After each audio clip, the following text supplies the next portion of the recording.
In 2025, Japan recorded its lowest birth count since they started keeping records. Not the lowest in a decade, the lowest ever.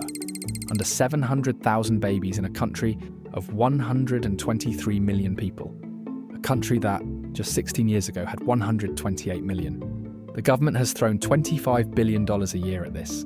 Dating apps built by bureaucrats, cash payments for newborns, subsidised university for large families. None of it has moved the needle. Here's what's actually going on, and why it was never going to be fixed by money. Japan didn't stumble into this. It was built, quietly, over decades, by economics, by workplace culture, by a gender revolution that got halfway through the door and then stopped. Young Japanese people didn't stop wanting families. The system just made having one feel like financial and professional self-destruction. And that system is now exporting itself. By the end of this, you'll see why. The number everyone misreads. Japan's fertility rate in 2025 sits at 1.38, still far below the 2.1 replacement level. And while it nudged up slightly from 1.37 in 2024, that's barely a flicker against a backdrop of years of decline. The trend hasn't reversed, it's just paused for breath. The real collapse isn't happening inside marriages, it's happening before them. In 2025, Japan logged fewer than 500,000 marriages for the third consecutive year. To give that context, in 1933, with half the current population, Japan recorded more marriages annually than it does today. And unlike most of the West, Japan has an almost total lock between marriage and parenthood. In France, nearly 3 in 5 babies are born outside of marriage. In the UK, close to 1 in 2. In Japan, that number is 2%. No marriage, no babies. So the real question isn't why Japanese people aren't having children. It's why marriage itself is vanishing. And to answer that, you have to follow the money, and then the hours, and then the housework. Part 1. The money that isn't there. Japan's economy imploded in the early 1990s. What most people don't realise is that the damage didn't fade. It restructured who gets stable work, permanently. Today, 40% of young men in Japan work in non-regular employment. Part-time contracts, gig arrangements, short-term positions with no floor beneath them. Researchers identified the number that makes marriage viable: 3 million yen a year, roughly $20,000. Below that threshold, the math of building a household together doesn't work, and both sides quietly know it. 7 out of 10 men in non-regular work don't clear that number. The marriage statistics map onto this almost exactly. Men in precarious employment, 1 in 5 ever marry. Men with stable jobs, over half. The difference between those two lives is not personality. It's not ambition, it's the employment contract. The city that prices you out. Clear the income wall, and Tokyo is waiting. Newly built condos in Greater Tokyo now average over 100 million yen. And in central districts closer to 150 million. Some neighbourhoods saw prices jump nearly 40% in a single year. Renting something family-sized, between $1,300 and $2,300 a month for roughly 500 square feet. And raising a child from birth through junior high school costs over $100,000 in Japan. You may have seen the videos, ancient farmhouses in rural Japan going for $500, sometimes listed for free. The internet treats this like a hidden solution. It isn't. Career infrastructure exists in cities. Taking the free farmhouse means leaving the labour market. For most young Japanese, it's not a bargain. It's economic exile with a better view. Japan has approximately 9 million vacant properties sitting empty. Almost nobody is moving into them. The money problem alone would be solvable, but the money problem isn't alone. Part 2. The workplace that punishes parents. Imagine clearing both walls, stable income, affordable home, ready to start a family. Now walk into a Japanese office. Around 10% of Japan's entire workforce logs more than 80 hours of overtime every single month.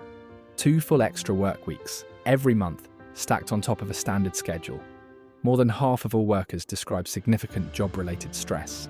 Among those regularly working 60-plus hour weeks, more than 1 in 4 believe they're experiencing depression or anxiety. Inside a culture built on this, having a child doesn't just complicate your schedule, it changes how you're perceived at work, and not in a way that helps you. Matahara. Japanese workers coined the word for it. Matahara. maternity harassment, compressed into a single term. It's rarely dramatic.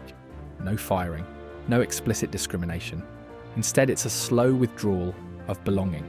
A pregnant employee gets quietly sidelined on high-visibility projects. Her dedication gets murmured about in meetings she wasn't invited to.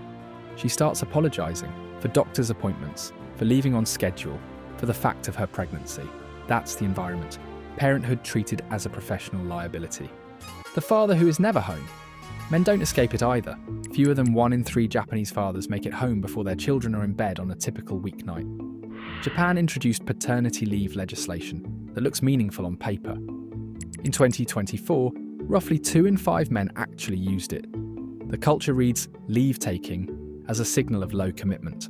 So men absorb the pressure, log the overtime, and gradually become the kind of absent father neither they nor their partner wanted. Caught between 2 generations. Then there's the pressure that almost never makes the headlines: double care. A growing number of Japanese workers, disproportionately women in their 30s and 40s, are simultaneously raising children and caring for aging parents, both at the same time, with minimal institutional support for either. 1 in 10 workers in that position quit their jobs entirely. 8 out of 10 who quit are women. When young people think about whether to start a family, they are not just adding up the cost of a stroller. They are calculating the probability that their most productive working years will be consumed by 2 generations of unpaid caregiving. That calculation, made honestly, is what is quietly gutting the birth rate. Clear every wall, and the walls are still moving. Part 3. The revolution that stopped at halftime. Here is what connects all of it. Over the past several decades, Japanese women entered the workforce in large numbers. That part of the social shift happened.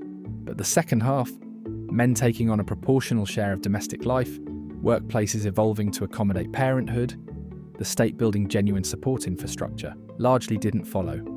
Wives in Japan handle 5 times more housework than husbands. Women working full-time still average 25 hours of housework per week. That's a combined weekly labour load of 65 plus hours. 2 jobs, 1 unpaid, both consuming. Even after years of high-profile government campaigns pushing female economic participation, the domestic reality barely shifted. Women are now expected to operate fully in a professional world while still carrying the overwhelming share of what happens at home. Men are locked into a breadwinner identity that demands complete workplace availability, making genuine present fatherhood structurally incompatible with career survival. Both sides look at the deal on offer and find it unsustainable. Not because they don't want families, because the cost is too high and the support is too thin. Sociologists call it a stalled gender revolution. It's an accurate description of what happens when you change one half of a system and leave the other half exactly where it was. What $25 billion buys you. By 2023, the situation had become impossible to soft pedal. Then Prime Minister Kishida addressed the nation and said Japan was on the edge of whether it could continue to function as a society, that this was its final window. The spending that followed was real. Monthly child allowances of 15,000 yen, roughly $95, are provided per child up to 15 years old. Free university tuition for families with 3 or more children. A government-commissioned AI matchmaking platform in Tokyo, built for 300 million yen. Today, 31 of Japan's 47 prefectures operate their own algorithmically matched dating services. Relocation subsidies of 1 million yen, around $7,000, per child, for families who move from Tokyo to rural regions. By 2025, only 7,826 individuals had taken up the offer, still short of the government's 10,000 per year target. Overtime was capped at 45 hours per month, but companies can apply exemptions. And under those exemptions, the ceiling rises to 100 hours. Internal government projections have shown that even dramatically increased spending would barely shift the trajectory, a reality the government rarely states publicly while announcing each new budget package. The shape of what comes next. To understand where this ends, look at the shape of Japan's population. In 1980, Japan had 7 working-age people for every retiree. The textbook population pyramid, wide at the base, narrow at the top. That shape is gone. Demographers have a name for what replaced it: the coffin. Japan now has 1.4 workers per retiree. By 2050, that ratio reaches 1 to 1. A 1-to-1 society means every person with a job is effectively paired with a retiree. Every yen of tax revenue and healthcare premium isn't investing in the future. It's maintaining the present for people no longer in the workforce. Japan's annual social security expenditure already exceeds $1 trillion. By 2040, the country faces a labour shortfall of 11 million workers. Japan's answer is automation. The country manufactures over a third of the world's industrial robots. Farms run on autonomous systems. Convenience stores operate without staff. The bet is that machines can fill the gap left by missing people. They can patch the labour shortage. They cannot patch the social one. There is a financial dimension to this that rarely gets proper attention. Japanese households hold nearly $14 trillion in financial assets. But the overwhelming majority sits with people over 65, parked in conservative investments that generate minimal domestic economic activity. Younger Japanese, seeing limited opportunity at home, are increasingly moving their savings into international index funds. Capital and people are leaving the system at the same time, through different exits. You cannot run a growth economy when the thing an economy needs most, new people, has stopped arriving. The curve that belongs to everyone. Japan gets treated as a curiosity, a unique cultural phenomenon playing out on the other side of the world. That framing is wrong. The United States and Canada hold their population numbers almost entirely through immigration. Europe is tracking the same downward slope, running roughly a decade behind. South Korea's fertility rate has already fallen below Japan's.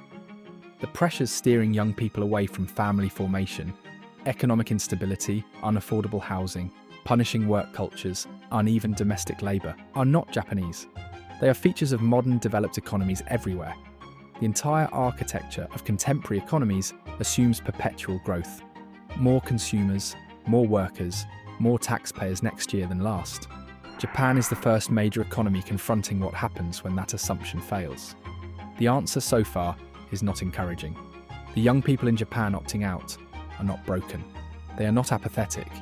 They are looking honestly at what family life costs in the society they live in, and concluding the deal is no longer fair. The financial exposure is too large, the career risk is too real, the domestic labour is too unequal, the institutional support is too thin. Change the structure and the numbers can change. Leave the structure intact and add more cash incentives on top, and the trajectory continues. Japan arrived here first. The question worth asking, before the rest of the world arrives at the same place, is whether anyone is actually paying attention to what the math is already saying.